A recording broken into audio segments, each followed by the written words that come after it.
Bonjour Olivier Meyer. Bonjour Jean-Philippe. Olivier Meyer, Croissance externe des entreprises, c'est l'ouvrage que vous publiez aux éditions EMS, les stratégies d'intégration gagnantes. Tous les praticiens qui ont été confrontés aux questions d'acquisition, de fusion, etc., savent que c'est compliqué. C'est clair. On a un cadre théorique qui nous aide considérablement à penser la question. Est-ce que vous pouvez nous le présenter, ce cadre qui nous dit qu'en fait, il y a 3 modalités privilégiées d'intégration possible? Avec grand plaisir, oui, ça correspond au chapitre 1 du livre.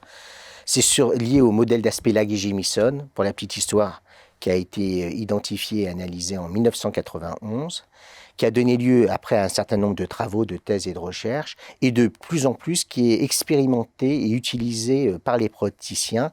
Et j'ai eu le plaisir de travailler là-dessus, sur plusieurs cas d'ailleurs, avec Martin Story. Pour faire très vite sur ces 3 options que proposent Aspelag et Jamieson. Il y a une première option en termes de modèle d'intégration relativement connue en termes de pratique, sur lequel ils insistent, c'est en fait finalement l'absorption qui est basée sur une logique avant tout d'optimisation et de rationalisation. En clair, c'est une domination de l'acquéreur sur l'entité acquise qui impose ses vues et ses pratiques et essaye d'harmoniser. Et ses systèmes d'information, etc. Voilà, au nom de l'harmonisation. On passe à la moulinette. Carrefour Promodès, voilà, etc. AXA UAP, bon voilà, tout est dit. C'était le modèle finalement assez classique avec, entre guillemets, l'impression de gains rapides, efficaces, synergie de coût. Ce qui est très intéressant, c'est qu'il aborde 2 autres options en disant elles sont aussi importantes et stratégiques. Il y en a une qui est la préservation, qui pourrait donner l'image d'une certaine forme d'attentisme. Il n'en est rien. Les auteurs disent que dans des diversifications ou totale, ou liée, ou concentrique. Parfois, une logique de préservation, plus ou moins longue, peut être intéressante, car finalement, le potentiel de création de valeur entre l'acquéreur et l'entité acquise ne se décrète pas de manière aussi aisée et spontanée, et qu'il faut à un moment donné un temps d'observation pour bien comprendre le paradigme stratégique de l'entreprise, son système culturel et les acteurs clés qui composent cette organisation. Et c'est là où ils insistent sur le modèle de la préservation. Je rebondis sur ce point-là. C'est typiquement le cas, vous évoquez la diversification, quand une entreprise va vers un nouveau métier via l'acquisition qu'elle ne maîtrise pas. C'est exactement ça. Donc là, il faut préserver. C'est exactement ça, avec des logiques de placement à long terme. Dans les années 2000, par exemple, avec la montée d'Internet, beaucoup de grands groupes ont eu recours à une logique de préservation. Ils ne comprenaient pas trop les notions de start-upper et autres. Ils sentaient qu'il y avait des nouveaux business models à mettre en place. Ils voulaient avoir une position sur le marché tout en ne touchant pas à leur modèle principal.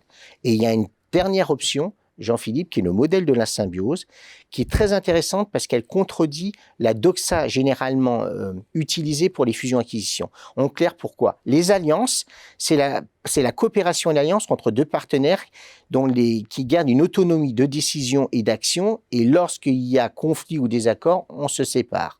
L'ambiguïté de la fusion-acquisition, c'est que c'est un système d'autorité unique. Donc, mécaniquement, l'aspect asymétrique, l'aspect domination, plus ou moins soft, en fait, s'impose dans l'idée même de ce rapprochement.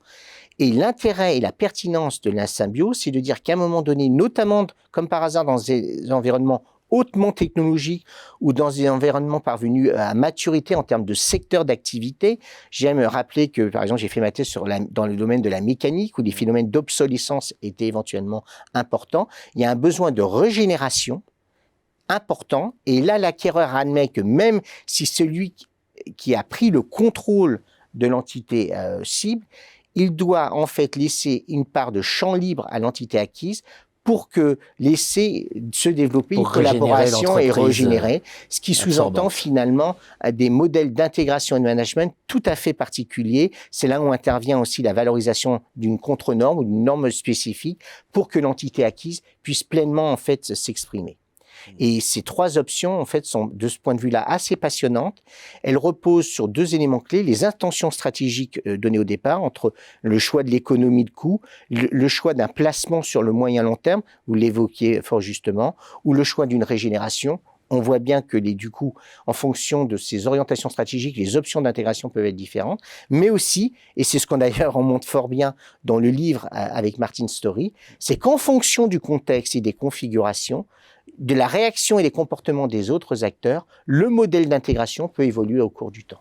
Un des grands enseignements de la recherche en stratégie et management, c'est Ah. qu'il n'y a pas de one best way. Il y a des Incontestablement. variétés d'options possibles et c'est le cas en matière d'intégration d'acquisition. Exactement. Merci beaucoup. Merci à vous, Olivier.